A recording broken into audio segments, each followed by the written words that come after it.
ओम ओम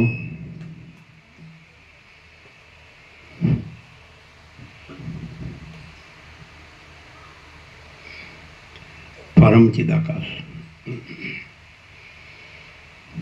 परम ज्योति, अखंड ज्योति, महाचिदाकाश, स्वयं प्रकाश, संपूर्ण प्रकाश, पूर्ण ब्रह्म, अनंत तेजगन, अनंत चितगन, परमाकाश, केवल अनंत शुद्ध तेजगन, परमाकाश, अखिल आत्मा, पूर्ण ब्रह्म, परमात्मा, परम चिदाकाश, परम ज्योति, अखंड ज्योति, अनंत पूर्ण परम चिदाकाश, परम शांति, स्वयं सिद्ध, स्वयं प्रकाश, स्वयं पूर्ण, स्वस्वरूप, यही सब कुछ है, इसके सिवा कुछ नहीं है।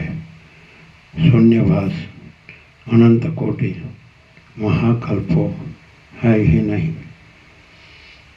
महाचिदाकाश, स्वयं प्रकाश, संपूर्ण प्रकाश, महाचिदाकाश ज्योति, अनंत, अखंड, अभेद, महाचिदाकाश ज्योति, महातत्व, महासामान्य, महाचिदाकाश, स्वसंवेद्य, सहज निर्विकल्प, महाचिदाकाश, परम कैवल्य, परम शांति, परम चिदाकाश, अनंत, पूर्ण, निरपेक्ष, सत्य, अनंत, संपूर्ण, अपरिज्ञ, निर्भ्रांत, निरपेक्ष, वशिष्ठराम निर्वाण उत्तरार्ध, राउंड 41मो राउंड।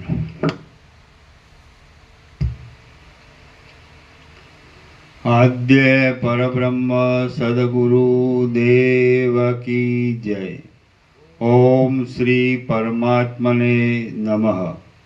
सद्ग्रंथों शिरोमणि श्री योगवासिष्ठ महारामायण निर्वाण प्रकरण उत्तरार्ध सर्ग 109मो पेज नंबर 1469 1469 सर्ग 109मो। आ 109મા સર્ગમાં મંત્રીઓના વચન સાંભળી રાજા પોતાના દેહનો અગ્નિમાં હોમ કરશે અને તેના બીજા 4 દેહ તરત અગ્નિમાંથી ઉત્પન્ન થશે તે વિશે વર્ણન કરવામાં આવશે। રાજાએ સ્વદેહને અગ્નિમાં હોમી તેમાંથી 4 દેહ ઉત્પન્ન કર્યા। વશિષ્ઠ બોલ્યા, જેમ દૈત્યોએ સ્વર્ગલોક દબાવવાથી વ્યાકુળ થઈ ગયેલા ઇન્દ્ર પાસે મુનિઓ આવે તેમ શત્રુઓએ પોતાનો દેશ ઘેરી લેવાથી વ્યાકુળ થઈ ગયેલા રાજા પાસે એટલા સમયમાં સર્વ મંત્રીઓ ભેગા થઈ ગયા। મંત્રીઓ બોલ્યા, હે મહારાજ, અમે વિચાર કરી બધો નિર્ણય કરી લીધો છે કે શામ, દામ અને ભેદ એ ત્રણેય ઉપાયો આપણા શત્રુઓ પાસે કાર્ય કરી શકે તેમ નથી, માટે તેનો દંડ જ આપવો જોઈએ. હે મહારાજ, શામ અને ભેદ આપણે કોઈ દિવસ અગાઉ પણ શત્રુઓ પાસે કરેલ નથી, તો હમણાં તે કરવાની વાત જ શી કરવી?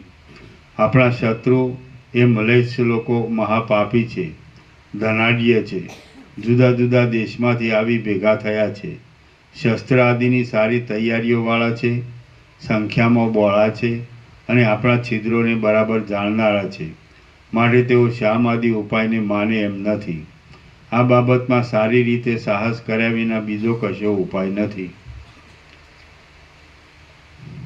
તેથી હવે તરત રણસંગ્રામને માટે ઉદ્યોગ કરો. આપ હવે શૂરવીર પુરુષોને યુદ્ધ માટે આજ્ઞા આપો. ઈષ્ટ દેવતાની પૂજા કરો, સામંતોને બોલાવો અને રણના નગારા વગડાવો. સર્વ યોદ્ધાઓ તૈયાર થઈ રણસંગ્રામમાં નીકળી પડો. સર્વ દિશાઓને હાથીઓ વડે જાણે પ્રલયકાળના કાળા મેઘો વડે સુશોભિત હોય તેવી સુશોભિત બનાવો. ધનુષ્યના પરસ્પર અથડાવાથી ઊંચા નાદો થતા રહો.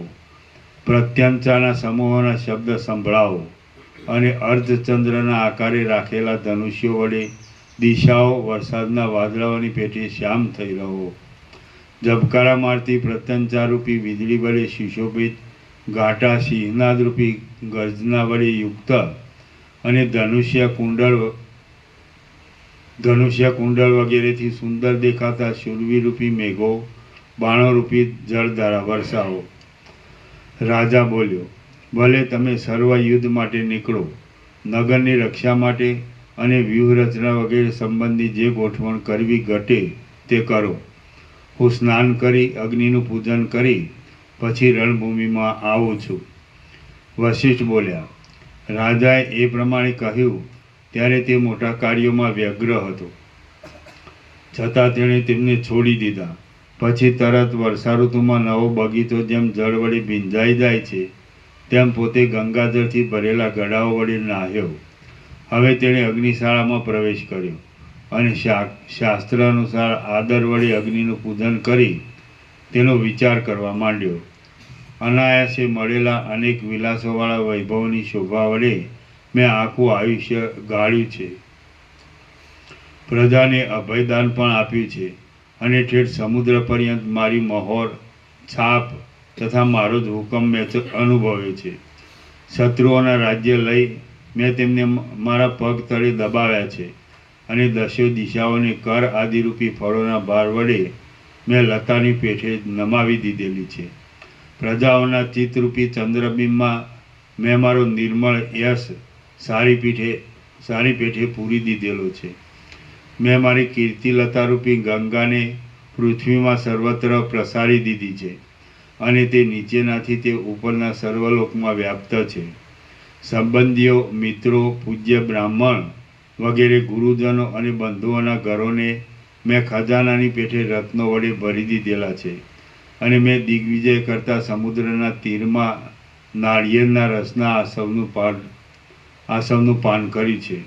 શત્રુઓના પ્રાણને મેં શબ્દ કરતી વખતે દેડકાના ગળાના ભાગની હાલતી ચામડીની પેઠે કંપાવેલ છે. બીજા દ્વીપોના કુલાચલ પર્વતોને મેં મારી આજ્ઞાને માથે ચડાવનારા બનાવી દીધા છે. મેં સિદ્ધ લોકોની સેનામાં વિહાર કરે છે અને હું દિશાઓના અંતભાગમાં આવેલી અપૂર્વ કાંચનમય ભૂમિમાં પણ ફર્યો છું.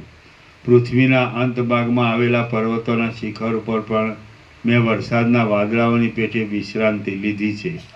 જ્ઞાન વડે પૂર્ણ એવી બુદ્ધિ જેમ એકાંતમાં સમાધિના અભ્યાસ વડે પરમપદમાં વિશ્રાંત થાય છે તેમ મેં પ્રજાના પ્રિય અર્થનું સંપાદન કરી અને સમૃદ્ધ દેશો મેળવ્યા હતા. જ્ઞાન વડે પૂર્ણ એવી બુદ્ધિ જેમ એકાંતમાં સમાધિના અભ્યાસ વડે પરમપદમાં વિશ્રાંત થાય છે. જ્ઞાન વડે પૂર્ણ એવી બુદ્ધિ જેમ એકાંતમાં સમાધિના અભ્યાસ વડે પરમપદમાં વિશ્રાંત થાય છે તેમ મેં પ્રજાના પ્રિય અર્થનું સંપાદન કરી અને સમૃદ્ધ દેશો મેળવ્યા હતા. વળી મેં દુષ્ટ રાક્ષસોને દ્રઢ અને મજબૂત બેડીઓમાં નાખ્યા હતા એકબીજાને પરસ્પર બાદ ન આવે તેમ સમાન રીતે થયા કરતા ધર્મ, અર્થ અને કામ વડે મેં મારું આજ દિવસ સુધીનું વય ગાળ્યું છે. હું હમણાં જાણે યશનું અત્યંત પાન કરી ધવલ થઈ ગયો હોઉં તેમ જરા વડે ધોળો થઈ ગયો છું. મને હમણાં લીલા ઘાસ ઉપર પડેલા ઝાકળના બિંદુઓના સમૂહ જેવું ધોળું વૃદ્ધ વય પ્રાપ્ત થયું છે અને તે સર્વ ભોગોના આનંદથી રહિત છે. વિશેષમાં વળી બળવાન ભયંકર શત્રુઓ ચડી આવ્યા છે અને તેઓ યુદ્ધ ઈચ્છે છે. એ લોકો ચારે બાજુથી ભેગા થઈ સંપીને આવેલા છે. યુદ્ધમાં જય સંદિગ્ધ છે. માટે અહીં આ સમયે જ જયદાયી એવા આ અગ્નિદેવને હું પ્રકટ કરીને આ મારા મસ્તકની આહુતિ આપું. રાજા બોલ્યો, હે દેવાદિદેવ, હે અગ્નિદેવ, યજ્ઞમાં પુરુષની પેઠે આ મારા મસ્તકને હું આપના કુંડમાં આહુતિ રૂપે હોમું છું. હે મહારાજ, જો મારા આ કૃત્યથી આપ પ્રસન્ન થયા હો તો બળવાન અને લક્ષ્મીવાન એવા નારાયણના 4 ભુજની પેઠે બળવાન અને લક્ષ્મીવાન એવા મારા 4 દેહ આ કુંડમાંથી ઉત્પન્ન થાઓ. એટલે તે વડે હું ચારે બાજુ ચારે દિશાઓમાં શત્રુઓને નિર્વિઘ્નપણે મારું. હે મહારાજ, હું જ્યારે આપનું સ્મરણ કરું ત્યારે આપે મને દર્શન આપવું. વશિષ્ઠ બોલ્યા. આમ એ રાજાએ કહ્યું પછી બાળક જેમ લીલા વડે ચપળ કમળને છેદી નાખે છે તેમ તેણે ખડગ લઈને તે વડે પોતાના માથાને છેદી નાખ્યું. આમ છેદેલા પોતાના મસ્તકને તે રાજા અગ્નિમાં હોમવા જાય છે તેઓ તે પોતે ધડ સહિત અગ્નિમાં જઈ પડ્યો અને અગ્નિએ હવી રૂપે તેનો ઉપયોગ કરી પાછું તેને બદલે 100 ગણું આપ્યું. કેમ કે જે મહાન પુરુષોના ઉપયોગ માટે કલ્પાયેલ હોય છે તે તરત વૃદ્ધિ પામે છે. પછી નારાયણ ભગવાન જેમ સમુદ્રમાંથી બહાર નીકળે છે તેમ તે રાજા અગ્નિમાંથી જુદા જુદા 4 દેહે બહાર નીકળ્યો. ત્યારે તે તેજના સમૂહો વડે મહાપ્રદીપ્ત દેખાતો હતો. તેના તે 4 દેહો સૂર્યની કાંતિ વડે પ્રકાશવાળા હતા અને સાથે ભેળા જ ઉત્પન્ન થયેલા હતા. ઉત્તમ મુકુટ, આભૂષણો, આયુધો તથા વસ્ત્રો વડે તે સુશોભિત હતા. તેઓ બખ્તરો અને મસ્તકના રક્ષણના સાધનો વડે યુક્ત હતા અને મુકુટના રત્નો, કંકણો તથા બાજુબંધોથી સુશોભિત હતા. તે સર્વ હારો તથા કુંડળોની રચના વડે રમણીય હતા. સર્વની રક્ષા કરતા હતા અને મોટા મનના હતા. સર્વેનો આકાર એક સરખો જ હતો અને તેમના અવયવો પણ સરખા જ હતા. ઉચ્ચૈશ્રવા નામના ઇન્દ્રના ઘોડાના જેવા રમણીય તથા ચપળ એવા ઉત્તમ ઘોડા ઉપર તેઓ ચડ્યા હતા. તેઓ સુવર્ણ સહિત બાણો તથા ભાથાઓ વડે યુક્ત હતા અને મહાસ્વચ્છ ઉદાર ચિત્તવાળા હતા. તે ચારેયના ધનુષ્ય અને પ્રત્યંચા સમાન હતા, તેમ દેહ પણ સમાન સુંદર હતા. એ રાજાના ચારેય દેહ પાલખી ઉપાડનારા જે પુરુષો ઉપર, હાથી ઉપર, રથ ઉપર કે ઘોડા ઉપર બેસે તેને શત્રુએ યોજેલ મંત્ર, યંત્ર, કૃત્યા, શસ્ત્ર તથા અસ્ત્ર આદિ દોષો કાંઈ બાદ કરી શકે નહીં એવો તેમનો પ્રભાવ હતો. કેમ જાણે વડવા નલે પ્રથમ 4 સમુદ્રનું પાન કરી ઘણા કાળ સુધી પોતાના ગર્ભમાં રાખી પછી પુરુષાકારે અગ્નિકુંડમાં પાછા ઉત્પન્ન કર્યા હોય તેવા તે મહાગંભીર દેખાતા હતા.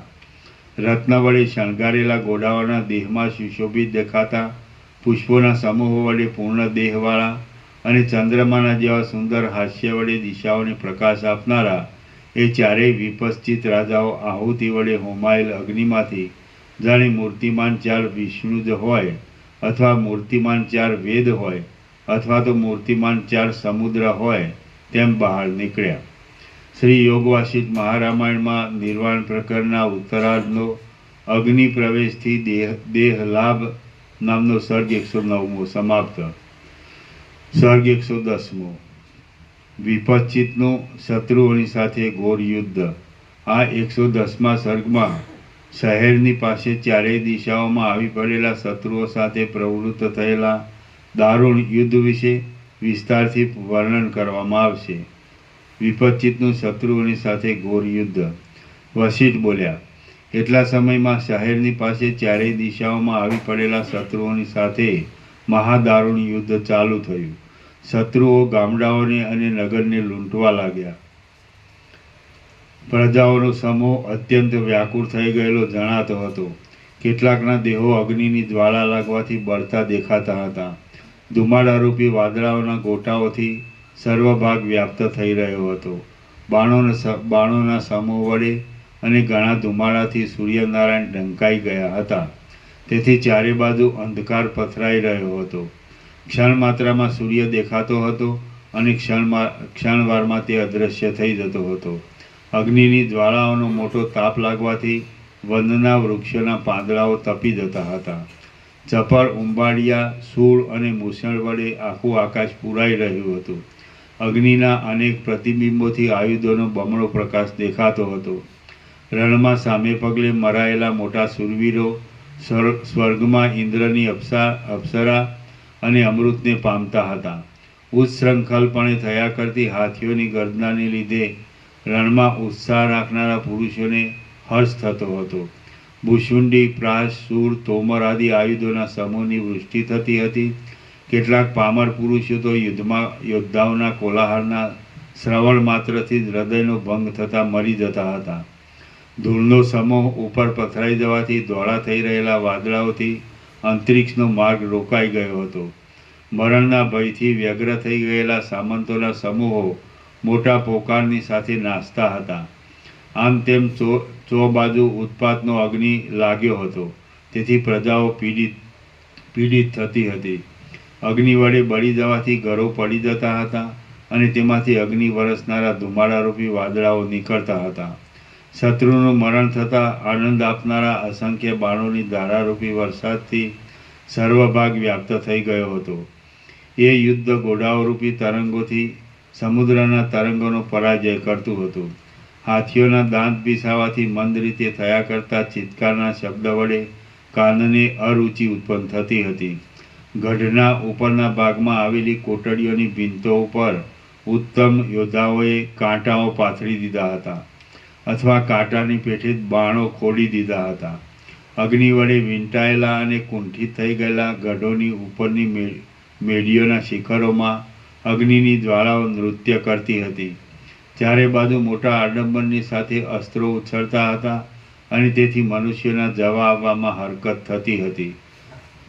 આકાશમાં ઉડ્યા કરતી મહેલોની ધજાઓમાં પવન અથડાવાથી પટપટ અવાજ થતો હતો. હાથીઓના દંતશૂળના ગુણો જોઈ તેની સ્પર્ધાથી પાષાણના અથડાવાથી થતા આયુધોના ઘસારાના અવાજથી અને હાથીઓની મોટી ગર્જનાથી યુદ્ધમાં ઉત્સાહ ઉત્પન્ન કરાવી જાણે દિગ્ગજોને ત્યાં બોલાવતા હોય તેવો દેખાવ નજરે પડતો હતો. આકાશરૂપી મહાસાગર નિરંતર વહ્યા કરતા બાણોરૂપી નદીના પૂર વડે પૂર્ણ થઈ રહ્યો હતો. નિરંતર ચાલ્યા કરતી ચક્ર, ભાલા અને તલવારની ધારાઓરૂપી મગરમચ્છોથી તેમાં પ્રવેશ કરવાનું કામ પણ બહુ જ કઠણ હતું. સિંહનાદ કરી રહેલા યોદ્ધાઓ એકબીજામાં પરસ્પર અથડાતા હતા. તેમના બખ્તરોના ઉત્કટ અવાજથી શોભી રહેલા જણજણાટનો શબ્દ આખા દ્વીપના પ્રદેશમાં ફરી વળતો હતો. પગના પ્રહાર વડે કચરાઈ ગયેલા બાણોથી ત્યાં કાદવ જામી ગયો હતો. વહ્યા કરતી રુધિરની નદીના પ્રવાહમાં રથો અને હાથીઓ તણાતા જતા હતા. ગરુડની ક્રીડાની પેઠે પટ્ટાઓ અને અસ્ત્રો ઊંચે તથા નીચે ઉછળતા હતા. શત્રુઓના બાણરૂપી જળના તરંગને લીધે દુઃખથી પીડાયેલા યોદ્ધાઓના આયુધોરૂપી જળચર પ્રાણીઓ નાસી જતા હતા. આયુધોનો પરસ્પર સંઘર્ષ થતાં તેમાંથી જ્વાળા ઉત્પન્ન થતી હતી અને તેથી આકાશ દેદીપ્યમાન જણાતું હતું. વળી પડિયાથી રહિત જુવાન શૂરવીર પુરુષો રણસંગ્રામમાં મરાતા હતા અને દેવરૂપ થઈ જઈ સ્વર્ગને પ્રાપ્ત થતા હતા. રજરૂપી ધોળા વાદળામાં પ્રખર ચક્રરૂપી વીજળીઓ ચમકતી હતી. આકાશ આયુધો વડે અવકાશ વિનાનું થઈ ગયું હતું અને તેને લીધે આયુધો પૃથ્વી સુધી ન પહોંચતો અદ્ધર બમતા હતા. બાણને વરસનારા મોટા યોદ્ધાઓનો ડોળ જોઈ પ્રતિપક્ષી યોદ્ધાઓ સામે ઉત્કટ સિંહનાદ કરતા હતા. ભાંગી જઈ પૃથ્વી પર પડેલા ગાડાના ભરાવાથી પૈડા ભાગી જતા કેટલાક રથો નીચે પડતા હતા. શત્રુઓ માથા વગરના દળો, યોદ્ધાઓ અને વેતાળો સાથે ભળી ગયા હતા. તેથી તેમાં ઘણા કષ્ટે પણ માંડ પ્રવેશ થાય તેવું હતું. વેતાળો શબ્દના ઉત્તમ માંસરૂપ એવા હૃદયકમળના ભાગને ખાઈ જતા હતા. શૂરવીર પુરુષો શત્રુઓની દોરી નસોને વીંધી નાખતા હતા અને માથું, હાથ, ખરીઓ તથા સાથળો વગેરે શસ્ત્ર વડે ચીરી નાખતા હતા. માથા વગરના દળોના હાથરૂપી વૃક્ષો આમ તેમ હાલી રહ્યા હતા. તેથી આકાશ એક જંગલ જેવું બની ગયું હતું. કૂદકા મારતા અને ચપળ હાસ્યવાળા વેતાળો આનંદથી ખુશખુશાલ થઈ ગયા હતા અને તેઓ પોતાના કરંડિયાઓને શબોથી ભરી લેતા હતા. બખ્તરો ધારણ કરી લઈ ભવ્ય દેખાવવાળા આડંબર વડે સુંદર દેખાતા શૂરવીર યોદ્ધાઓની ચડી ગયેલી ભ્રુકુટીનો મહાભયંકર દેખાવ નજરે આવતો હતો. નિયમથી શત્રુઓને અવશ્ય મારવા અથવા પોતે અવશ્ય મરવું એ શૂરવીરને એક ભૂષણ રૂપ છે અને યોદ્ધાઓ તેનું જ આચરણ કરતા હતા. જ્યારે કોઈ પ્રહારને સહન કરવા અસમર્થ બની જતો હતો અને બીજાને પ્રહાર કરી શકતો નહીં, ત્યારે તેની અપાર નિંદા થતી હતી. શૂરવીર પુરુષોના શ્રેષ્ઠ હાથીઓનું મદજળ શ્રમને લીધે શોષાઈ જતું હતું. કાળ કેવળ મનુષ્યોને મારવામાં જ રસિક છે અને તેના આનંદને આ યુદ્ધથી પોષણ મળતું હતું. એ યુદ્ધની અંદર પોતાની માટે પોતાની બડાઈ ન કરનારા અને ગુપ્ત રીતે ઢંકાઈ રહેલા શૂરવીર પુરુષોનો જય તેના સ્વામી પાસે પ્રસિદ્ધપણે જણાઈ રહેતો હતો. ત્યારે જે ભીરુ પુરુષો ગુપ્ત રીતે ઢંકાઈ રહ્યા હતા તેમનું બીકણપણું પણ તેમના સ્વામીના જાણવામાં આવતું હતું. એ યુદ્ધ મનુષ્યની અંદર ગૂઢપણે રહેલા શૌર્ય આદિ ગુણોને જાગૃત કરી દેતું હતું. જે લોકો પોતાના બાહુબળ વડે વખાણતા હતા અને દેશમાં દુર્બળ પુરુષોના આધારરૂપ હતા, તેમને એ યુદ્ધના ધનના જેવું પ્રિય લાગતું હતું. ત્યાં હાથી અને રથોનું એકબીજામાં પરસ્પર પછડાવું થતાં હાથીઓના ગંડસ્થળો ભેદાઈ જતા હતા અને સર્વ મદોન્મત ગંધ હસ્તીઓના મદનું જળ પરિશ્રમને લીધે શોષાઈ જતું હતું. જેમ મદોન્મત હાથી જળમાં પેસતા સારસ પક્ષીઓ ચીસ નાખી ભાગી જાય છે, તેમ એ યુદ્ધમાં કેટલાક તરુણ સામંતો પણ ભયને લીધે ચીસ નાખી પોતાના હાથીને મૂકી દઈ ભાગી જતા હતા. ત્યારે વૃદ્ધ છતાં હાથ ચાલાકીવાળા કેટલાક સામંતો તલવાર મારવામાં પોતાની બહાદુરી બતાવતા હતા. કોઈ સ્થળે યોદ્ધાઓનો સમૂહ નહીં આવ્યા છતાં ભયને લીધે મનુષ્યો ભ્રાંતિથી ભાગી ગયા હતા અને પરસ્પર પગ તળે કચરાઈ જવાથી અધમુવા જેવા થઈ ગયા હતા. દિવસ જેમ સૂર્યનારાયણને અધીન રહે છે તેમ તેઓ રાજાને શરણે જઈ પડતા હતા. અભિમાનરૂપી વાયુના જોર વડે ઉન્મત્ત થઈ ગયેલા પુરુષો પોતાની નમી જનારને પણ કૂટી પાડતા હતા. પોતાનું પ્રાણ સમાન ધન નગરના બજારની પેઠે ત્યાં વેચાઈ જતું હતું. લુગડાને ધજાને ધારણ કરી રહેલા પતાકાઓના સમૂહ ચપળ ભુજલતાઓ જેવા જણાતા હતા. એ યુદ્ધની ભૂમિ રુધિર વડે ઉજ્જવળ હતી. તેથી જાણે ત્રૈલોક્યની લક્ષ્મીના આભૂષણ રૂપ પરવાળા પથરાઈ રહ્યા હોય તેવો ભાસ જણાતો હતો. મંદાર વૃક્ષનું અથવા મંદરાચળનું અથડાવું થવાથી જેમ ઉછળતા ક્ષીરસાગરના જળ સુંદર દેખાય છે, તેમ છત્રો વડે ઢંકાઈ રહેલ હથિયારોના સમૂહરૂપી પુષ્પોથી આકાશરૂપી આંગણું સુશોભિત થઈ રહ્યું હતું. મહાદેવજીના ગણો, દેવતાઓ અને ગંધર્વો એ યુદ્ધમાં લડનારા યોદ્ધાઓના ઉત્સાહાદી શુભ ગુણોને વખાણતા હતા. ગંધર્વ આદિની પ્રતિભા વડે ફરક્યા કરતી ધજાઓના અગ્રભાગને લીધે તેમજ શસ્ત્રોરૂપી મદિરા વડે મદોન્મત્ત બની જવાથી યોદ્ધાઓ બળદેવજી જેવા જણાતા હતા. ભેગા થઈ પ્રહાર કરનારા અસંખ્ય રાક્ષસો કશું બોલ્યા ચાલ્યા વિના ગુપ્ત રીતે પોતે રસ, રક્ત આદિનું ભક્ષણ કરતા હતા અને શબ આદિના ભારને ઉપાડી લઈ તેઓ પર્વતની ગુફારૂપી પોતાના ઘરમાં રહેલા બીજા પણ ઝેરી વૃક્ષના જેવા સર્વ ઝેરી રાક્ષસોને જમાડતા હતા. કેમ જાણે ભાલાના વનો જ ઊભા હોય એવો દેખાવ આપનાર ભાલાદારોએ કાપી નાખી ફેંકી દીધેલા ફેંકી દીધેલા શત્રુઓના માથાઓ અને હાથો વડે આકાશ વ્યાપ્ત થઈ રહ્યું હતું. ગોફણોથી ફેંકેલો પાષાણોનો સમૂહ આકાશરૂપી લતામાં ઉડતો હતો. મોટા વૃક્ષો યોદ્ધાઓના ખભા ઠોકવાના અવાજથી જાણે ફાટી જતા હોય તેમ શબ્દ કરતા હતા. સ્ત્રીઓના કોલાહલના શબ્દથી નગરના બધા ઘરો ગાજી રહ્યા હતા. મંદ શબ્દ કરનારા અને અગ્નિના જેવા અતિ ઉજ્જવળ દેખાતા આયુધોના સમૂહો આકાશની અંદર ઝબકતા હતા. પોતાના ઘર અને ધનને છોડી દઈ પ્રજા કોઈ છેટે રહેલા પ્રદેશની ભૂમિમાં નાસી જતી હતી. ચારે બાજુ આયુધોના વાહનો ચાલવાથી કોઈ પણ ત્યાં જોવાને ઊભું રહેતું ન હતું.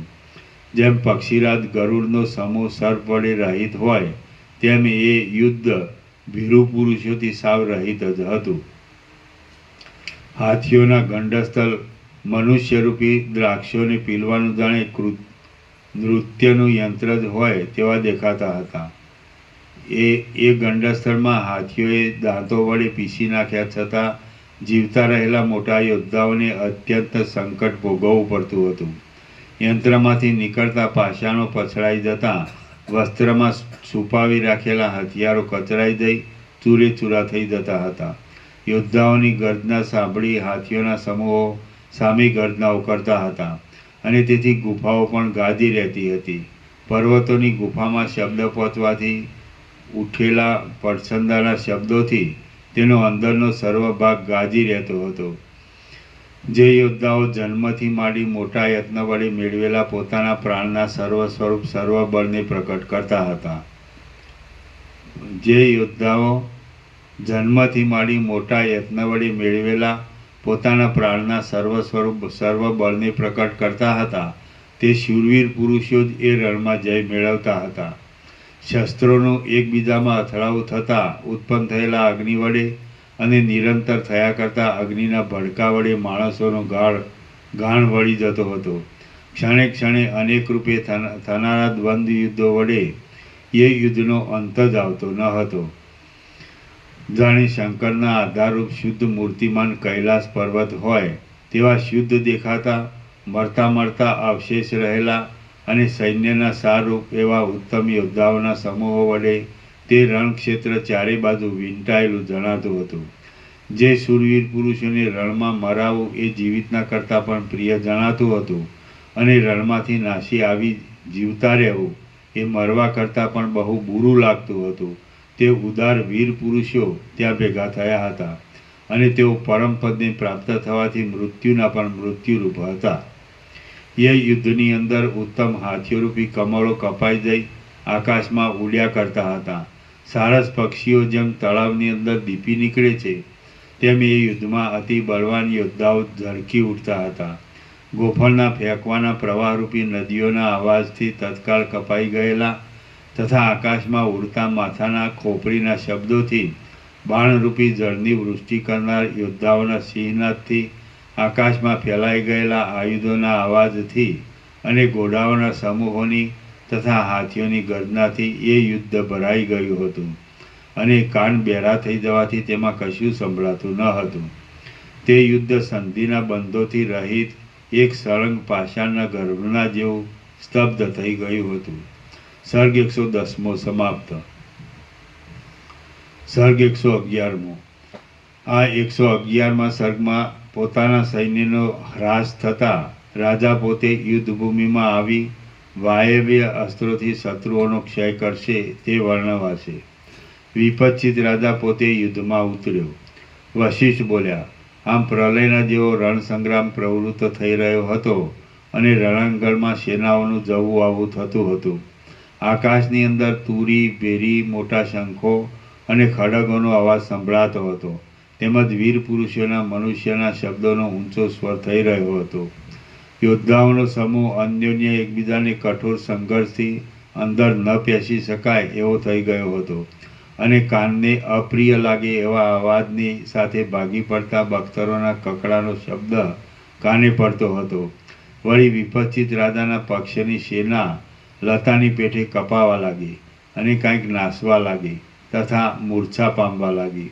ત્યારે અવાજથી દિશાઓને પૂરી દેનારો રાજાને યુદ્ધમાં ચડવા માટેનો દુદુંબીનો ડંકો વાગ્યો અને તે ચારે દિશાઓને વજ્ર વડે પૂર્ણ પ્રલયની મેઘની ગર્જના જેવો મહાગંભીર હતો. તે એક જ સમયે ફાટી પડેલા કુલાચલ પર્વતના કડાકાના જેવો અતિ તીવ્ર હતો અને ઉત્પન્ન થયા કરતાં પોતાના ગંભીર નાદથી દિશાઓના બધા જ તટોને જડ બનાવી દેતો હતો. હવે એ વિપચિત રાજા જાણે મૂર્તિમાન લોકપાલો જ આવી ઊભા હોય તેવા દેખાતા અને કેમ જાણે નારાયણના 4 ભુજો જ મૂર્તિમાન થઈ આવ્યા હોય તેવા જણાતા પોતાના 4 દેહો વડે ચારે દિશામાં નીકળી પડ્યો. એ રાજા પોતાની મોટી ચતુરંગ સેનાને સાથે લઈ ઘણા શ્રમ વડે મોટી હવેલીવાળા પોતાના નગરની બહાર નીકળ્યો. તેણે બહાર નીકળી જોયું તો તેને પોતાનું સૈન્ય બહુ થોડું દેખાવા લાગ્યું અને શત્રુનું સૈન્ય બહુ બળવાન જોવામાં આવ્યું. તે શત્રુનું સૈન્ય મોટી ગર્જના કરી રહ્યું હતું, મહાભયંકર દેખાતું હતું અને જાણે પ્રલય કરવા સારું મહાસાગર યુદ્ધમાં ઉછળી રહ્યો હોય એવું જણાતું હતું. બાણોરૂપી બિંદુઓથી તે ભરપૂર હતું. મગરમચ્છના આકારે ગોઠવેલી વ્યૂહરચના વડે તે વ્યાપ્ત હતું. હાથીના આકારે બનાવેલી વ્યૂહરચનાથી તે યુક્ત હતું અને તરંગના જેવી ગોઠવાયેલી વ્યૂહરચના વડે તે વિસ્તારવાળું જણાતું હતું. તેમાં ચંદ્રની પેઠે ગોળ આકારે ગોઠવેલા વ્યૂહો પણ દેખાતા હતા. મનુષ્યરૂપી તરંગો અંદર ચારે બાજુ વ્યાપ્ત થઈ રહ્યા હતા. ચાલતા સેંકડો રથોરૂપી ચકરીઓ પડ્યા કરતી હતી અને પતાકારૂપી લહરીઓના સમૂહો સ્ફુર્યા કરતા હતા. ફર્યા કરતા છત્રોરૂપી ફીણો તેમાં શોભી રહ્યા હતા. તેમાં ઘોડાઓના ખોખારારૂપી જળજંતુઓના અવાજ કાને સંભળાતા હતા. હથિયારોરૂપી જળ તેમાં ભર્યું હતું અને તે વહ્યા કરતી શસ્ત્રોની ધારા વડે સુશોભિત દેખાતું હતું. વળી તર્યા કરતા ચપળ હાથીઓરૂપી જળઘોડાઓનો સમૂહ તરંગોની પેઠે તેમાં દેખાતો હતો. શસ્ત્રોરૂપી જળની અંદર કાળા નાગની પેઠે પાપી મલેચ્છ લોકો ભમતા હતા અને લોકોના ગળગળા અવાજો પણ તેમાં સાંભળવામાં આવતા હતા. ગુફાઓમાં ભમવાથી ક્ષોભ પામી ગયેલા પવન વડે ત્યાં ઘોઘાટ મચી રહ્યો હતો. એ શત્રુ સૈન્યરૂપી મહાસાગરના શરીરની અંદર નીચા અને ઊંચા થતા હાથીઓના અનેક વ્યાપારો થયા કરતા હતા. જાણે મોટા પર્વતો જળમાં ડૂબતા હોય અને પાછા બહાર નીકળતા હોય તેવું દેખાતું હતું. એ સેનારૂપી સાગરમાં રહેલા હાથીઓ અને ઘોડાઓ ક્રીડા વડે પર્વતોની સાથે અથડાતા હતા. જાણે અકાળે પ્રલયકાળની દશા આવી લાગી હોય એવો તેનો આકાર ગંભીર દેખાતો હતો. સેના વડે વ્યાપ્ત પૃથ્વી અને આકાશરૂપી છિદ્રમાં ભરપૂરપણે પથરાઈ રહેલા રુધિરનો જાણે મોટો મહાસાગર ભર્યો હોય એવો ભાવ થઈ રહ્યો હતો. પ્રકાશી રહેલા અનેક આયુધોના ટુકડાઓરૂપી ઉછળતા રત્નો વડે રણભૂમિનો અંદરનો સર્વ ભાગ છવાઈ રહ્યો હતો. સેનાના વ્યૂહો ચાલતા હતા એટલે યંત્રના પાષાણો અને ગોફણના પાષાણો જુદા જુદા ભાગમાં ચારે બાજુ ઉડ્યા કરતા હતા. ઝાકળ વડે વ્યાપ્ત થઈ રહેલા સંધ્યાકાળના વાદળાના સમૂહની પેઠે સર્વભાગ રત્નોરૂપી જળબિંદુઓ વડે વ્યાપ્ત થઈ રહ્યો હતો. કોઈક ઠેકાણે તો આયુધરૂપી વાદળા રજરૂપી જળને વહન કરી તેનું પાન કરી જતા હતા. રણની અંદર ઊભેલા શત્રુ સૈન્યરૂપી સમુદ્રને જોઈ વિપચિત રાજાએ મનમાં વિચાર કર્યો કે હું આનું અગત્ય મુનિની પેઠે પાન કરી જાઉં. પછી જેમ ત્રિપુરાસુરનો વધ કરવાની તૈયાર થઈ રહેલા મહાદેવજી શિખરોના આધારરૂપ મેરુ પર્વતોરૂપી ધનુષ્યની અંદર પોતાના અસ્ત્રને સાધે તેમ એ રાજાએ એ રણરૂપી સમુદ્રને પી જવા માટે વાયવ્ય અસ્ત્રનું સ્મરણ કર્યું અને તેને ચારે દિશાઓ તરફ સાધ્યું. પોતાના દેશના સૈન્યના શ્રેય માટે અને શાંતિ માટે રાજાએ અગ્નિદેવને નમસ્કાર કર્યા. તે સંબંધી કાંઈ જપ કર્યા અને તે દારૂણ વાયવ્ય અસ્ત્રને શત્રુની સેના તરફ મૂક્યું. જેમ એણે એ વાયવ્યાસ્ત્રને મૂક્યું તેમ તેની સહાય માટે તેણે શત્રુરૂપી તડકાને શાંત કરવા માટે પર્જન્યાસ્ત્રને પણ મૂક્યું. એ પર્જન્યાસ્ત્ર બીજા મોટા અસ્ત્રોમાં એક મુખ્ય પંક્તિ ધરાવતું હતું.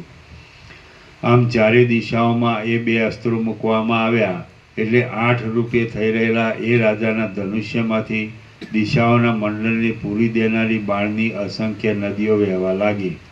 વળી ત્યાં ત્રિશૂળની નદીઓ વહેવા લાગી. ત્યાં સાંગ, ભૂસુંડી, મુદગર, ભાલા અને ચક્ર આદિ આયુધોની નદીઓ વેગથી વહેવા લાગી. વળી ત્યાં પરસુ, તોમર, ગોફણ, પાષાણ આદિની નદીઓ વેગથી ચાલવા લાગી. ત્યારે પવનો પણ જાણે પ્રલયકાળનું સૂચન કરતા હોય તેવા મહાભયંકર વાતા હતા. ત્યારે વજ્રોની નદીઓનું, વીજળીઓની નદીઓનું અને જળધારાઓની નદીઓનું પૂર ચાલતું હતું તથા ખડગોની વૃષ્ટિ પણ ત્યાં વહેવા લાગી હતી. બાણોની સાથે જળની અને પવનની મોટી વૃષ્ટિ વડે વૃદ્ધિ પામેલા જાણે મૂર્તિમાન ઉત્પાતો જ હોય તેમ પુષ્ટ થઈ ગયેલા સર્પો પણ જાણે પ્રલયકાળમાં ફાટેલા મોટા પર્વતોમાંથી નીકળી પડતા હોય તેમ એ સમયે નીકળતા હતા. એ વિપત્તિત રાજાના અસ્ત્રોની વૃષ્ટિ વડે શત્રુનો સેનારૂપી સાગર કશા પણ વિલંબ વિના તત્કાળ દૂરના ઢગલાની પેઠે ચારે બાજુ ઉડી ક્યાંય જતો રહ્યો. જળ, વજ્ર અને શસ્ત્રોની વૃષ્ટિ વડે તથા પ્રપંચ પવનો વડે શત્રુના સૈન્યો પાળરૂપી બંધન વિનાના થઈ રહેલા તળાવોની પેઠે ચારે બાજુ ભાગવા લાગ્યા. શત્રુની ચારે અંગવાળી સેનાઓનો સમૂહ પાછો હટી જઈ શત્રુઓની 4 અંગવાળી સેનાઓનો સમૂહ પાછો હટી જઈ વર્ષા ઋતુમાં પર્વતમાં વહ્યા કરતા નદીના મોટા પ્રવાહની પેઠે પલાયન કરી ચારે દિશાઓમાં જતો રહ્યો. વાયુના પ્રવાહ વડે ઉડ્યા કરતા સ્વેદ વડે આર્દ્ર અને કપાઈ ગયેલા પતાકાઓની ધજાઓરૂપી વૃક્ષો નાચતા એવા શત્રુ સૈન્યરૂપી નદીમાં તણાતા જતા હતા તથા મરીના પુષ્પોની સાથે ચપળ તલવારોરૂપી લતાના વનો અથડાતા હતા. નાસવાની અશક્તિને લીધે આડોટ્યા કરતા પુષ્ટ મનુષ્યરૂપી પાષાણોના બિંદુરૂપે પથરાઈ ગયેલા રુધિર વડે એવો તો બીભત્સ દેખાવ નજરે આવતો હતો કે તેનું વર્ણન થઈ શકે તેમ ન હતું. નાસ્તા પડી જવાથી મૂર્છિત થઈ ગયેલા યોદ્ધાઓના ઘોઘરા અવાજથી હૃદય ભેદાઈ જાય તેમ થઈ રહ્યું હતું. પ્રવાહમાં વહ્યા જતા મોટા હાથીઓના દાંતનું વૃક્ષોની સાથે અથડાવું થવાથી ચડચડાટનો અવાજ થતો હતો અને તે ગાજતા મેઘનો પણ તિરસ્કાર કરતો હતો. શસ્ત્રો સાથે શિલા આદિનો સંઘર્ષ થતાં તેમાંથી શબ્દો ઉત્પન્ન થતા હતા અને તે નદીના કાંઠાના વૃક્ષોમાં રહેલા પુષ્પોમાં ગુંજરાવ કરતા ભમરાઓના શબ્દનું અનુસરણ કરતા હતા. ત્યાં ખોખારા મારતા અને તરતા ચપળ ઘોડાઓરૂપી તરંગો જોવામાં આવતા હતા. રથ આદિનું અને યોદ્ધાઓના ચક્રોનું શિલાઓમાં અથડાવું થતાં ત્યાં એક જાતનો વિચિત્ર શબ્દ પેદા થતો હતો અને તેને બીજા પક્ષીઓના અવાજથી પુષ્ટિ મળતી હતી. પાયદળ, રથ, હાથી અને ઘોડાઓનું શિલાઓ સાથે અથડાવું થતું હતું અને તેથી અનેક જાતની વિટંબણાઓ થતી હતી. કાનને અપ્રિય લાગે એવા હથિયારોના, માણસોના અને પક્ષી આદિના અનેક જાતના અવાજો ચારે બાજુ ઘટપણે સંભળાતા હતા. મર્યા એવા મનુષ્યોના ઘાટા કોલાહલથી નાચતી શત્રુ સેના આકુળ બની ગઈ હતી. સેનારૂપી જળની જનસમૂહરૂપી મોટી કરચલીઓ ચકરીઓમાં ગળગળો અવાજ ચાલુ રહ્યો હતો. રુધિરના બિંદુઓની ઝાકળના જેવી વૃષ્ટિ થવાથી જાણે સંધ્યાકાળના વાદળાનો ચંદરો બાંધવામાં આવ્યો હોય તેવો ભાવ દેખાતો હતો. જેમ નદીના તરંગો વડે વડલાઓ ઉખડી પડે તેમ ઉછળતા શસ્ત્રો વડે જળથી નમે ગયેલા વાદળા ઉખડી જતા હતા. વૃષ્ટિને લીધે કાદવવાળા થઈ રહેલા પૃથ્વીરૂપી તટને રસ્તો કરવા માટે ખોદીને સાફ અને સુશોભિત કરવામાં આવતું હતું. ભાલા, શૂળ, ગદા અને તોમરને ધારણ કરી રહેલા લડવડિયાઓ નાચતા હતા. તેથી જાણે તાલોનું વન જ નાસ્યું જતું હતું એમ લાગતું હતું. ભયને લીધે આક્રંદ કરી રહેલા ભીરુ માણસોથી મૃગલાના બચ્ચા ભયભીત થઈ જતા હતા. મરી ગયેલા હાથીઓ, ઘોડાઓ અને યોદ્ધાઓના સમૂહરૂપી જૂના પાંદડાથી તે સ્થાન અવકાશ વિનાનું થઈ રહ્યું હતું. કચરાવાથી દળાઈ જતા મનુષ્યોના દેહમાંથી નીકળતા ચરબી અને માંસરૂપી કાદવ વડે ત્યાં કેમ જાણે ખરેખર કાદવ જામી ગયો હોય એમ જણાતું હતું. ત્યાં ચૂરેચૂરા થઈ ગયેલા અને ખડીઓ નીચે આવવાથી દળાઈ ગયેલા મોટા હાડકારૂપી ગાંઠી રેતી પથરાઈ ગઈ હતી વહ્યા જતા શિલાઓના સમૂહો અને કરોડો કાષ્ઠો પરસ્પર અથડાતા હતા અને તેમાંથી કડકડાટીનો અવાજ થતો હતો. પ્રલયકાળના જેવા વરસાદો ગાજતા હતા, પ્રલયકાળના જેવા વાયુઓ વાતા હતા, પ્રલયકાળના જેવી વૃષ્ટિઓ પડતી હતી અને પ્રલયકાળના જેવા વજ્રપાતો થતા હતા. પૃથ્વીનો બધો ભાગ કાદવવાળો થઈ ગયો હતો અને સર્વ સ્થળે જળ પથરાઈ રહ્યું હતું. અત્યંત શીતળતાને લીધે સદાકાળ આર્દ્ર રહેનારી જળધારાઓએ આકાશમાં પોતાના સ્થાનો બાંધ્યા હતા. સર્વ નગરોના અને ગામડાના ઘરો અગ્નિ વડે સળગતા હતા. પ્રજાના, ઘોડાઓના, હાથીઓના અને પાયદળના આક્રંદ વડે સર્વત્ર ઘોઘાટ થઈ રહ્યો હતો. પૃથ્વીમાં ચારે બાજુ રથના શબ્દો સંભળાતા હતા. આકાશમાં મેઘની ગર્જના થઈ રહી હતી અને તેનો ઘાટો શબ્દ સંભળાતો હતો. ચાર દિશાઓમાં વિપચિત રાજાના ચારેય ધનુષ્યનો ઊંચો સ્વર સાંભળવામાં આવતો હતો. વીજળીઓના સમૂહનો વિસ્તાર કરનારા મેઘો પરસ્પર અથડાતા હતા. વળી બાણ, સાંગ, ગદા, ભાલા અને ગોફણ આદિની વૃષ્ટિઓ થતી હતી. આ સર્વત્ર થવાથી શત્રુના સેનાધિપતિ રાજાઓના અસંખ્ય સૈન્યો ચારે દિશાઓમાં નાસવા લાગ્યા અને મચ્છરાના સમૂહની પેઠે તે નાશ પામ્યા. અગ્નિ વડે પ્રજ્વલિત વનના જેવા દેખાતા આયુધોના સમૂહોથી તથા મનુષ્યને અગ્નિને લીધે આકુળ બનાવી દેનારા મેઘને લીધે થનારા વજ્રોની વૃષ્ટિના પડવાથી શત્રુઓના સૈન્યો આકુળ વાકુળ થઈ ગયા હતા અને તેઓ વડવાનળમાં પેશી જનારા તથા સમુદ્રના ચંચળ જળમાં તરંગો વડે ગોથા ખાયા કરતા નિર્બળ જળજંતુઓની જેમ વિહવળ બની ગયા હતા. શ્રી યોગ વાસિષ્ઠ મહારામાયણમાં નિર્વાણ પ્રકરણના ઉત્તરાર્ધનો ચતુર્દિગ્ગત બલદ્રવણ નામનો સર્ગ 111મો સમાપ્ત. સર્ગ 112મો. આ 112મા સર્ગમાં વિપચિત રાજાના શત્રુ પક્ષના યોદ્ધાઓ જે દેશના હતા અને જેવી રીતે તેમનો નાશ થયો હતો તથા જેવી રીતે તેઓ ચારે દિશામાં નાસી ગયા હતા તે વિશે વર્ણન આવશે. શત્રુ પક્ષના યોદ્ધાઓનો નાશ. વશિષ્ઠ બોલ્યા, રમણીય હારો અને વસ્ત્રોરૂપી સર્પોવાળું ચેદી દેશના યોદ્ધાઓરૂપી ચંદન વન વિપચિત રાજાની પરશુની ધારાઓથી કપાઈ જઈ દક્ષિણ સમુદ્રમાં જઈ પડ્યું. પારસિક દેશના યોદ્ધાઓ અસ્ત્રોના પૂરમાં પાંદડાની પેઠે તણાવા લાગ્યા અને મોહને લીધે એકબીજામાં પરસ્પર પ્રહાર કરી તેઓ નેતર તથા અશોક વડે સુશોભિત કોઈ એક પ્રદેશમાં નાશ પામ્યા. દરદ દેશના યોદ્ધાઓના હૃદય ભયથી ચીરાઈ ગયા અને તેઓ દર્દુરાચલ પર્વતની ગુફાઓના અતિ ઊંડા છિદ્રોમાં પેસી ગયા.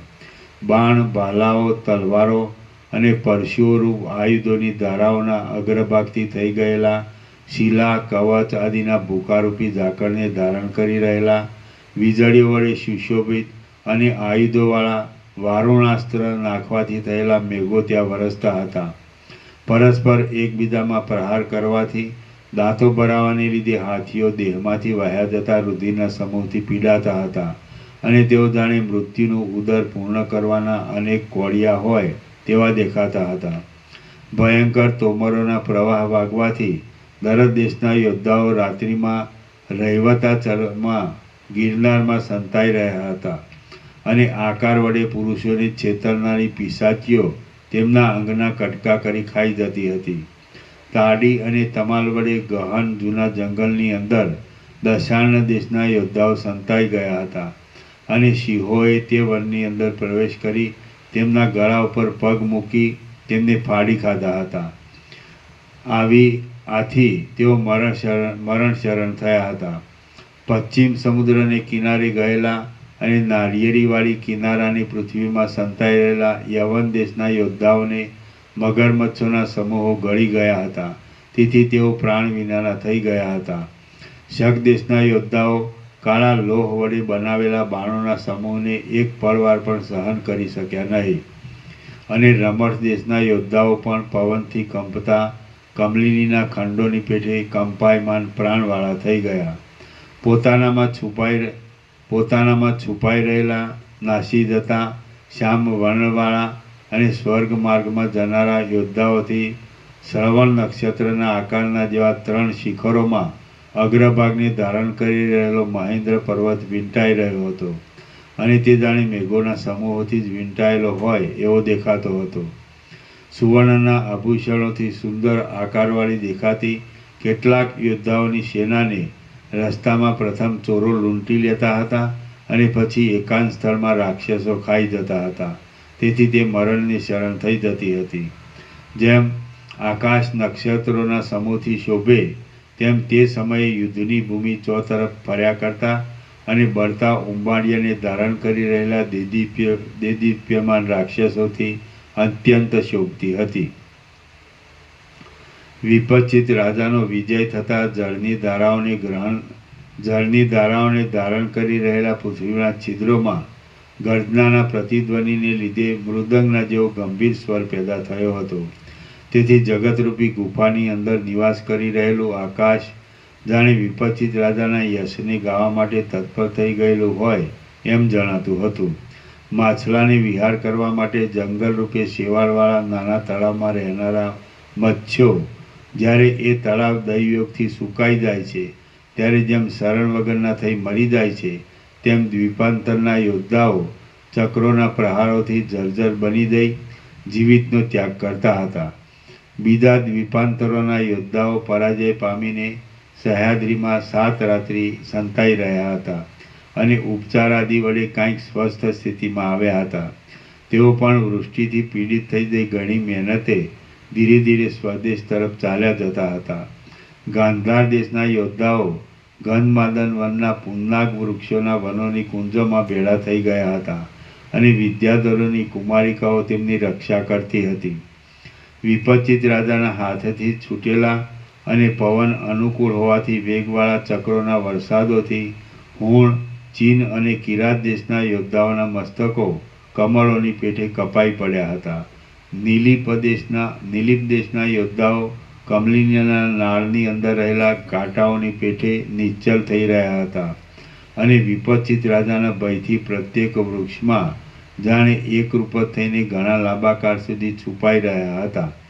સુંદર મૃગો અને પક્ષીઓની વિહાર કરવાની રંગભૂમિ રૂપ પર્વતોની વનભૂમિઓમાં વિપચિત રાજાના બાણોના પ્રહારથી ચારે દિશામાં મોટો ક્ષોભ થઈ રહ્યો હતો.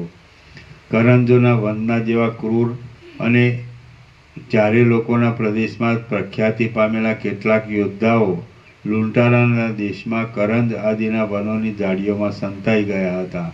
પારસિક દેશના યોદ્ધાઓ પોતાના પૂર વડે સમુદ્રને પેલે પાર પહોંચી ગયા હતા અને પ્રલયમાં જેમ તારાઓ નીચે પડે તેમ તેઓ તે દેશના પવન વડે પવિત્ર થઈ જઈ નીચે પડી જતા હતા. ત્યાં સમુદ્રોની સાથે અથડાયા કરતા પાષાણોને ઉછાળવાથી પર્વતોના શિખરોમાં ચિહ્નોને ઉત્પન્ન કરનારા, સર્વ દિશાઓમાં વનોને લૂંટી લેનારા અને પ્રલયની શંકા ઉત્પન્ન કરનારા વાયુઓ વાતા હતા.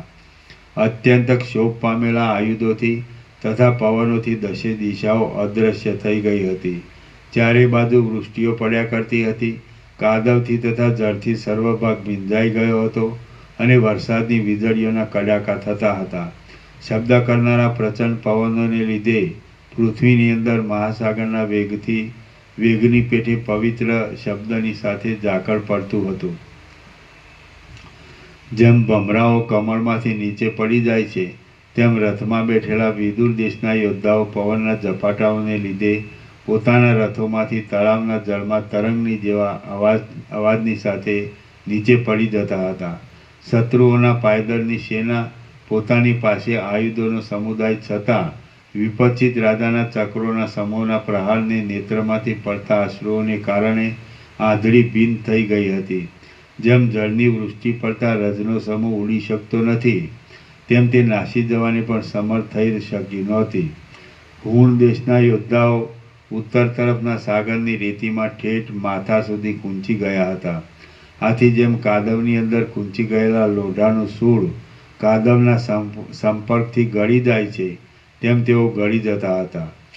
વિપચિત રાજાએ શક દેશના યોદ્ધાઓના પૂર્વ સમુદ્રને તીરે આવેલા એલચીના વનોની પંક્તિઓમાં પકડી લઈ જઈ એક દિવસ પર્યંત બાંધી મૂક્યા હતા અને પછી દયા આવતા છોડી મૂક્યા હતા. તેથી તેઓ યમલોકમાં ગયા ન હતા. મદ્ર દેશના યોદ્ધાઓ મહેન્દ્રાચલ પર્વતમાં દુઃખને લીધે મંદ મંદ આક્રંદ કરતા હતા. આકાશના જેવા ઊંચા પર્વતના શિખર ઉપરથી નીચે પડી જતા હતા અને તેમને ઉત્તમ મુનિઓ પોતાના આશ્રમમાં રહેલા મૃગોની પેઠે આશ્વાસન આપતા હતા. સહ્યાદ્રીની અંદર બેઠેલા કેટલાક યોદ્ધાઓ દૈવયોગે કુળદેવી અંબિકાની ગુફામાં જઈ પહોંચ્યા અને તેની કૃપાથી તેઓ આ લોક અને પરલોક સંબંધી ઈચ્છિત ફળ પામ્યા. કેમ કે કોઈક ભાગ્યોદયના સમયમાં કાકતાળીય યોગે અનર્થમાંથી પણ અર્થ પ્રાપ્ત થઈ જાય છે. દશાર્ણ દેશના યોદ્ધાઓ દરદુર નામના પર્વતના અરણ્યોમાં જૂના પાદરાની પેઠે જઈ પડ્યા હતા અને અજ્ઞાનને લીધે ઝેરી ફળોને ખાઈ લઈ પોતાની મેળે મરી ગયા હતા. હૈહય દેશના યોદ્ધાઓ દૈવયોગે હિમાલયમાં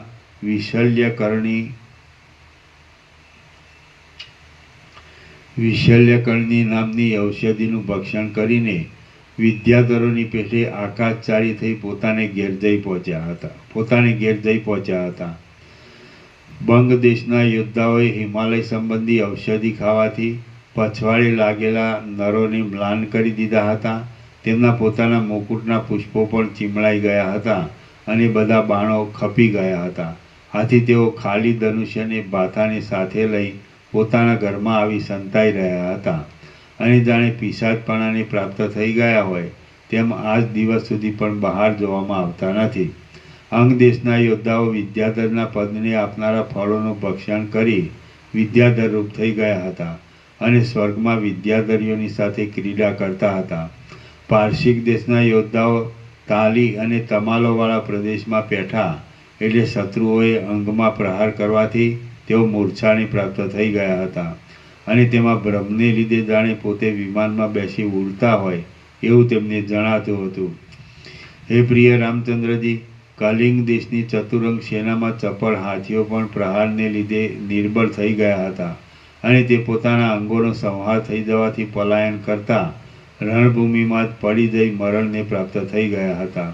શત્રુ સૈન્ય ચડી આવ્યું ત્યારે સાલ્વ દેશના યોદ્ધાઓ બાણો, શિલાઓ અને જળવૃષ્ટિમાં પડીને પોતાના સ્વામી સાથે નિર્જીવ થઈ પડ્યા હતા અને તેઓ આજે પણ તે દેશમાં ગ્રામ દેવતાની પ્રતિમા રૂપે પૂજાય છે. પ્રત્યેક દિશામાં પલાયન કરી જનારા અસંખ્ય પુરુષો ચપળ તરંગવાળા સાગરોમાં લય પામી જતા હતા. ક્ષેત્રોમાં, અરણ્યોમાં, નગરોમાં, જળોમાં, સ્થળોમાં, પર્વતોમાં, તટોમાં, ખેતરોમાં, પાણી પહોંચાડવા બાંધી રાખેલી જળની પરનાળોમાં, સીમાડાના મનોહર એવા આગળના પ્રદેશોમાં, નદીઓમાં, સમુદ્રમાં, ભૈરવજપ ખાવાના સ્થળોમાં, વૃક્ષોમાં, ગામડામાં, જકાત ચૂકવવાના માંડવી આદિ સ્થળોમાં, પર્વતના કૂવાઓમાં, ગુફાઓમાં અને ઘરોમાં સેનાનો એટલો તો ઘાણ વળી ગયો હતો કે તેની ગણના કરવાને પણ કોણ સમર્થ થઈ શકે. શ્રી યોગવાસિષ્ઠ મહારામાયણમાં નિર્વાણ પ્રકરણના ઉત્તરાર્ધનો બલ પરિભ્રંશ નામનો સર્ગ 112મો સમાપ્ત. સર્ગ 113મો. આ 113મા સર્ગમાં વિપચિત રાજાના શત્રુઓનો ક્ષય થઈ જતા અસ્ત્રોનો પણ ક્ષય થઈ જવા વિશે અને સમુદ્રના વૈભવ વિશે વિસ્તારથી વર્ણન આવશે. સમુદ્રના વૈભવનું વર્ણન. વશિષ્ઠ બોલ્યા, શત્રુઓના નાસી જતા સૈન્યની પછવાડે દોડતા ચારે વિપચિત રાજાઓ ગણેશ છેટે ચાલ્યા ગયા. સર્વશક્તિમાન અને ચિન્મય એક ઈશ્વરની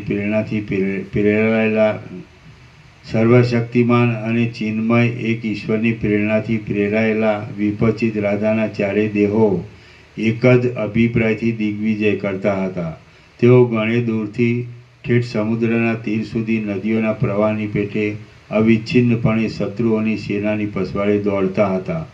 વિશ્રામ લીધા વિના ઘણે દૂર જવાથી વિપચિત રાજાના સૈન્યનું પોતાના યુદ્ધનું સર્વ સાધન અને બીજાના તરફથી મદદ માટે મળેલ સર્વ સાધન કાબોચિયાના જળની પેટે ક્ષીણ થઈ ગયું.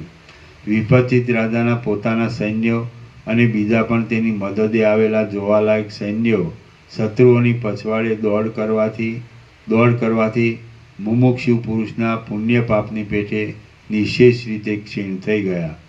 જેમ અગ્નિની જ્વાળાઓના સમૂહને બાળવાનો કશો પદાર્થ ન મળતા તે પોતાની મેળે જ આકાશની અંદર શાંત થઈ જાય છે, તેમ વિપસ્થિત રાજાના સૈન્યમાં અસ્ત્રો પણ કૃત્ય થઈ જવાને લીધે પોતાની મેળે જ આકાશમાં શાંત થઈ ગયા.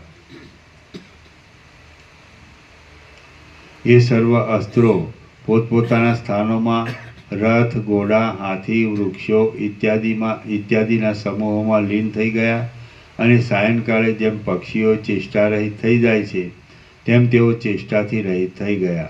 તરંગો જેમ જળમાં સમાઈ જાય છે, ઝાકળ જેમ વરસાદમાં સમાઈ જાય છે, મેઘ જેમ વાયુમાં સમાઈ જાય છે અને સુગંધ જેમ આકાશમાં સમાઈ જાય છે, તેમ એ શસ્ત્રો પણ પોતપોતાના મૂળ સ્થાનમાં લીન થઈ ગયા. ત્યાં નિર્મળ આકાશરૂપી પ્રલયકાળનો મહાસાગર ચોતરફ પથરાઈ રહ્યો હતો. તે મહાસાગર વૃષ્ટિઓની ધારા વડે થયેલા કાદવોમાં નીચે ખૂંપી ગયેલા શાંત હથિયારોરૂપી જળચર પ્રાણીઓને ધારણ કરતો હતો. બાણરૂપી જળબિંદુઓની વૃષ્ટિથી તથા ઝાકળથી રહિત હતો. ચક્રોરૂપી સેંકડો ઘુમરીઓથી મુક્ત હતો. સ્વચ્છતા તથા સૌમ્યતાથી સુશોભિત હતો. તરંગોથી પણ વેગવાળી તેમજ મેઘની ગર્જનાવાળી છતાં પાછળથી શાંત પડી ગયેલી વૃષ્ટિ વડે રમણીય હતો. અંદર લીન થઈ રહેલા નક્ષત્રરૂપી રત્નોના સમૂહોથી મનોહર હતો.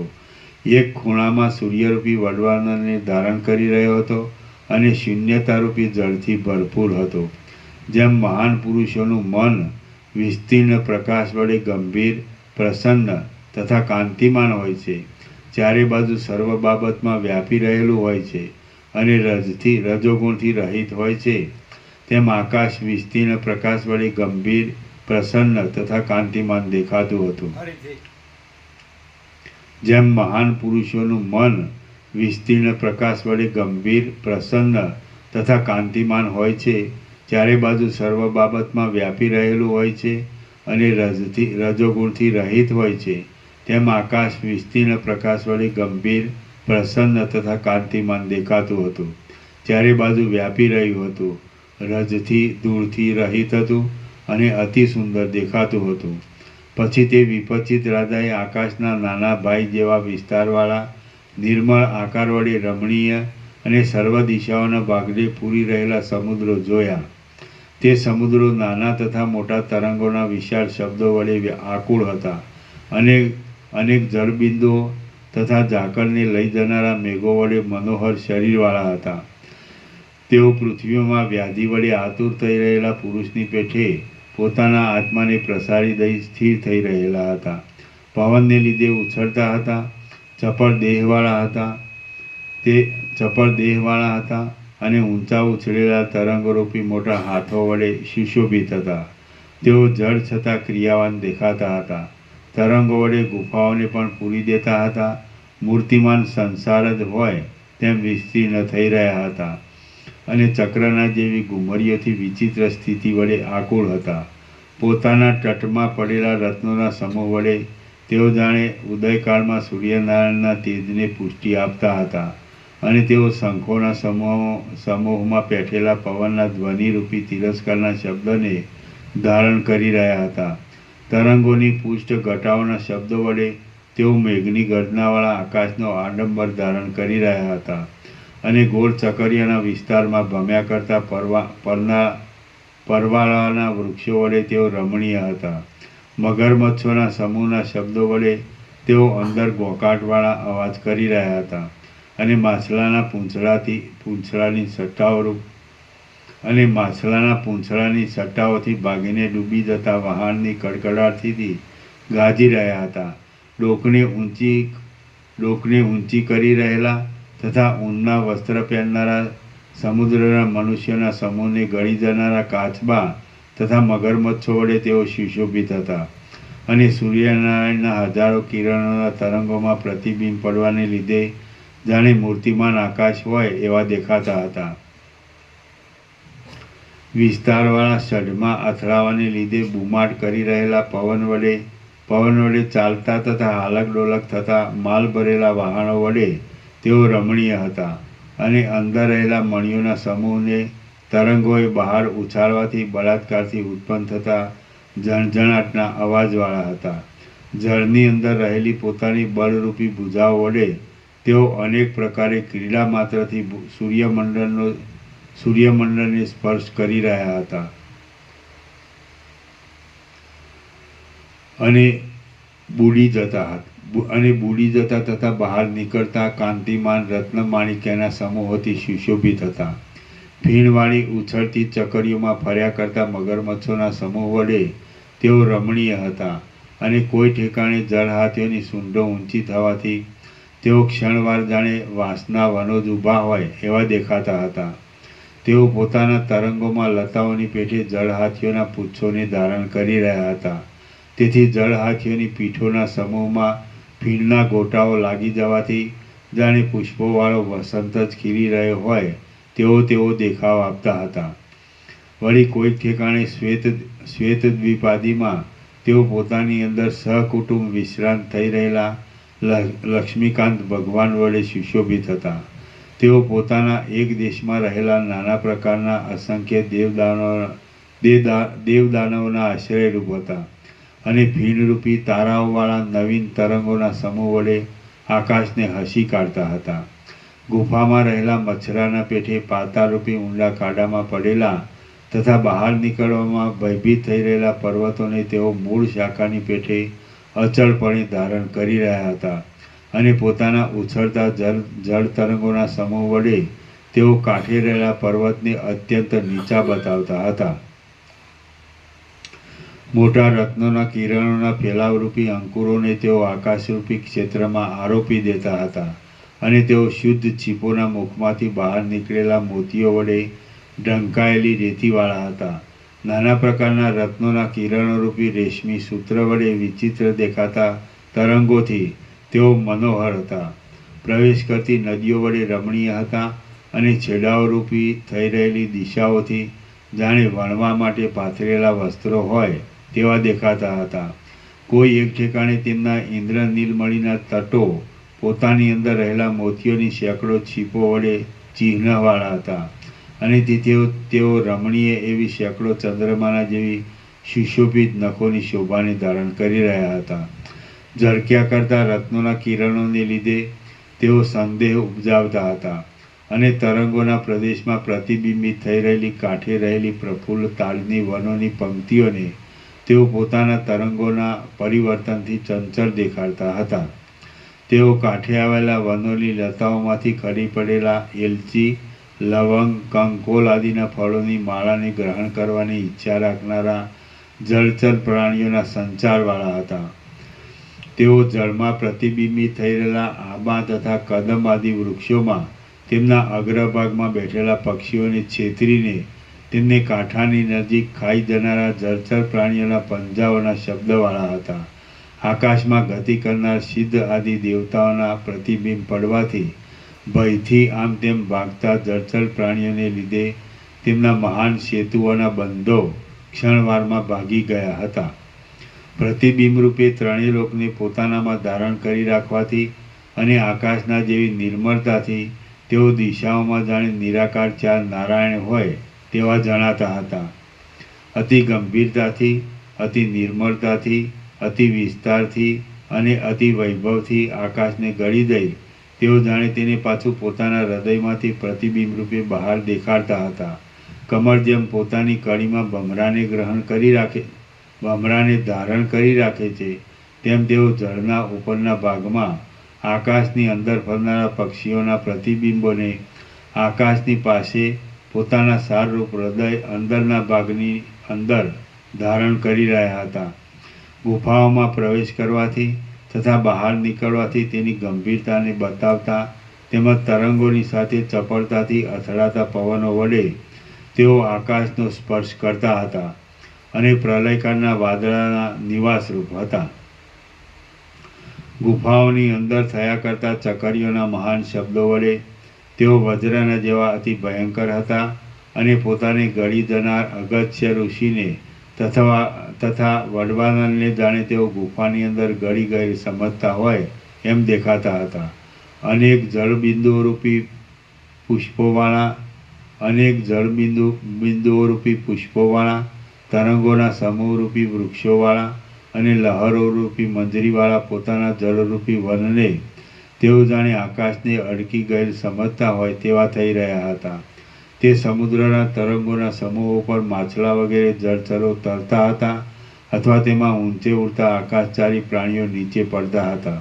આથી એ તરંગો જાણે આકાશના ખંડો જ શસ્ત્રો વડે ખંડિત થતાં નીચે આવી પડ્યા હોય એવી ભ્રાંતિ ઉપજાવતા હતા. આ પ્રમાણે તરંગો વડે ઉછળતા એ સમુદ્રોના અતિ વિસ્તીર્ણ તટ પ્રત્યે વિભજિત રાજાનું સૈન્ય આવી પહોંચ્યું. ત્યારે ચારે બાજુ અતિ વિસ્તારવાળા એ તીરના ઉપરના પ્રદેશમાં ઠેઠ આકાશને અડેલા પર્વતોના શિખરોની ઉપર એલચી, લવંગ, બકુલ, બોલસરી, આંબલી, તમાલ, હિંતાલ, નાના તાલ વૃક્ષ અને તાલ આદિ વૃક્ષોના પાંદડા નૃત્ય કરતા હતા. આથી વિભક્ત રૂપે દેખાતી અને ભમરા જેવી શ્યામ જણાતી વનની રેખા અત્યંત શોભાયમાન દેખાતી હતી. શ્રી યોગ વાસિષ્ઠ મહારામાયણમાં નિર્વાણ પ્રકરણના ઉત્તરાર્ધનો સમુદ્ર વર્ણન નામનો સર્ગ 113મો સમાપ્ત. ઓમ ઓમ ઓમ. 1400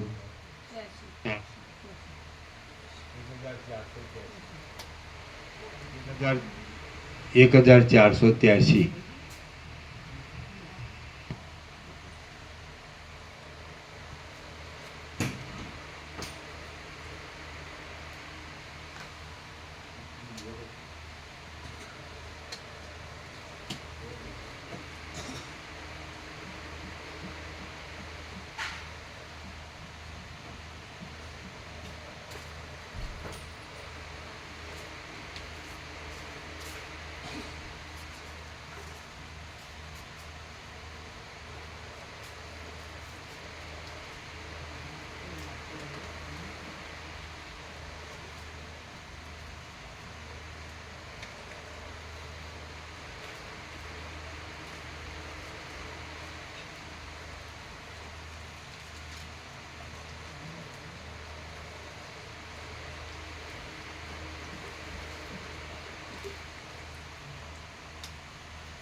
रहने दो.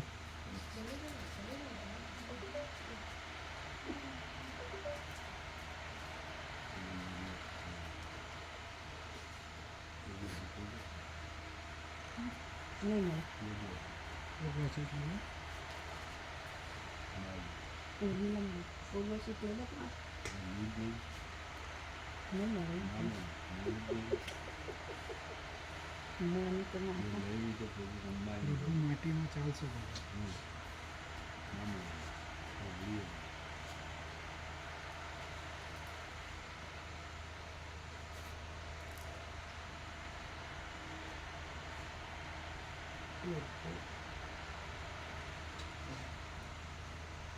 એ માપમાં